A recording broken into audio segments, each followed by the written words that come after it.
Bien, bonjour à tous. Alors, je suis le docteur Matou Jérôme, je suis médecin douleur et je travaille dans le centre de rééducation de Coubert. Je fais partie également du conseil d'administration du réseau LCD.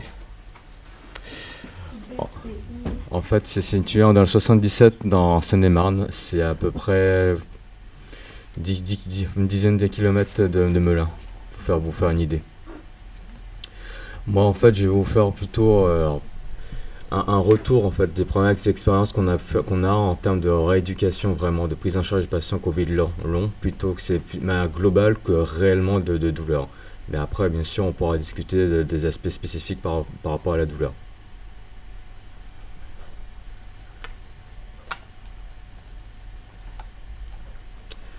Alors, je reprends d'abord des éléments de définition du Covid long, brièvement. On parle de Covid long à partir du moment où un patient qui a été diagnostiqué Covid positif présente encore certains symptômes au bout de 4 semaines, à savoir en premier lieu des éléments de fatigue.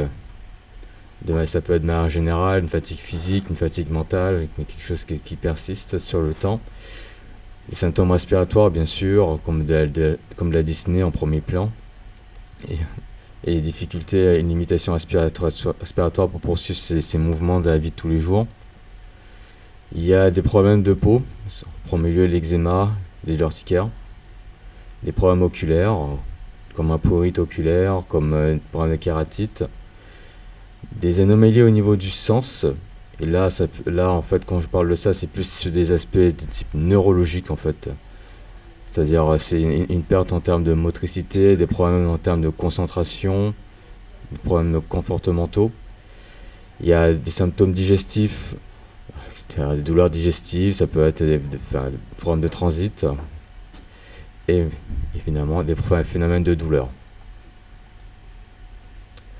Alors, sur cette slide, j'ai voulu aborder une ébauche des phénomènes de douleur qu'on peut être confronté par rapport au Covid long. Donc, ça peut être des phénomènes de douleur thoracique qui peut être multiples, ça savoir vraiment des causes cardiaques, ou ça peut être vraiment des douleurs type musculaire au niveau du costal.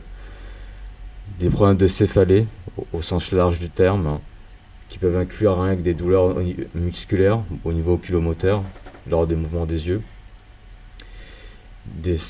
Alors, je vais pas vous reprendre toute la liste non plus, parce que je pense qu'on va laisser une grande part à la discussion, mais en fait, il y a des douleurs de formes multiples qui peuvent toucher à peu près tous les appareils de l'organisme. Et donc, par rapport à la prise en charge de ces patients Covid, donc bien sûr, il y a une part de prise en charge thérapeutique, c'est asymptomatique, par exemple des traitements topiques si on a des problèmes cutanés, et des traitements au niveau digestif si on a des problèmes de constipation chronique, donc ça sera de diarrhée, ce sera un ralentisseur de transit, ou inversement si on a un problème de constipation chronique. Mais également, c'est là en fait l'objet de mon exposé, une prise en charge rééducative, dont notamment en reprenant les éléments dont je vous parlais par rapport au Covid long, des éléments par rapport au respiratoire, donc une rééducation respiratoire, un reconditionnement à l'effort et une rééducation neurologique.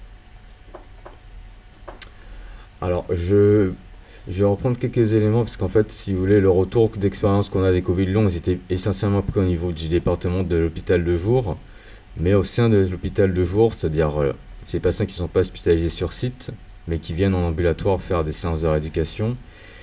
Au sein en fait, de cet hôpital de jour, on retrouve le CETD en fait, de Coubert, qui à la différence des CETD on va dire classiques, en fait c'est un CETD qui propose vraiment une prise en charge des douleurs chroniques par le biais de la rééducation.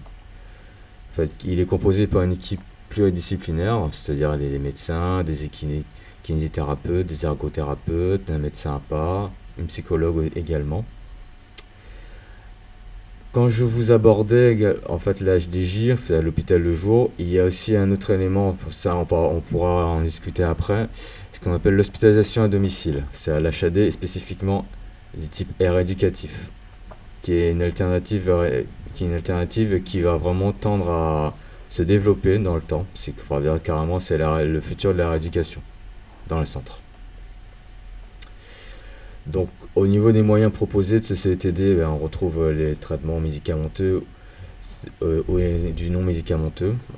Dans mon centre, on propose, je suis auriculothérapeute, donc je la propose par exemple. Et l'élément également de rééducation. On travaille sur la réadaptation et la réinsertion par rapport au domicile, en proposant en fait des aides techniques pour adapter en fait, par exemple, si on a des troubles au niveau de la marche, des moyens techniques en fait qu'on propose, bien entendu de manière individuelle. On en reparlera mais un peu plus spécifique. Donc je vous disais qu'on a une certaine expérience des patients Covid long qui ont été pris en charge en fait au sein de notre centre. Souvent, en majorité, ces patients qu'on a accueillis, ils présentaient essentiellement des symptômes neurologiques. Alors, pour ce qui est de l'adressage des patients, en fait, je me permets de l'aborder. Donc, souvent, on passe par le logiciel type trajectoire, mais également de manière classique, par fax ou par courrier. Une fois qu'on a reçu une demande, en fait, ce qui va se passer, c'est qu'on va proposer au patient en fait une consultation, une admission. Je veux dire, pour ce qui est de l'hôpital de jour, par une consultation de préadmission. Au niveau de l'hôpital de jour, en fait, il y a une visite qui se fera au domicile via les coordinatrices. Au décours de cette consultation, si c'est un hôpital de jour ou bien si c'est une visite à domicile, à ce moment-là, on va essayer de faire un point par rapport à l'état clinique du patient, mais précis et personnalisé. On va discuter d'un parcours de prise en charge et également d'une durée spécifique. Au décours de l'examen de ces éléments d'inclusion, en fait, on va établir des objectifs de la rééducation. Tout ça en accord avec le patient et les moyens qu'on va mettre en place pour y arriver. Alors là, cela reprend les éléments dont je vous évoquais, en fait, les professionnels de la rééducation, c'est-à-dire souvent des kinésithérapeutes, des ergothérapeutes, des APA. Ça peut être également pour que des orthophonistes, c'est-à-dire quand les patients qui présentent des troubles au niveau de la déglutition, par exemple, ou des problèmes de phonation, les neuropsychologues par rapport aux problèmes de concentration, notamment, et les psychologues. Et donc le séjour lui-même, alors là, c'est là les éléments que je note par exemple en hôpital de jour, quand je vous dis c'est une prise en charge qui est entre 4 et 6 semaines, c'est sur des premiers éléments de retour. Bien entendu, si lorsqu'on fait les étapes des consultations de suivi, si on estime qu'il y a besoin de plus de temps, on adapte. La prise en charge, bien entendu, elle est personnalisée. L'hôpital de jour en fait fonctionne avec un mode de prise en charge en demi-journée,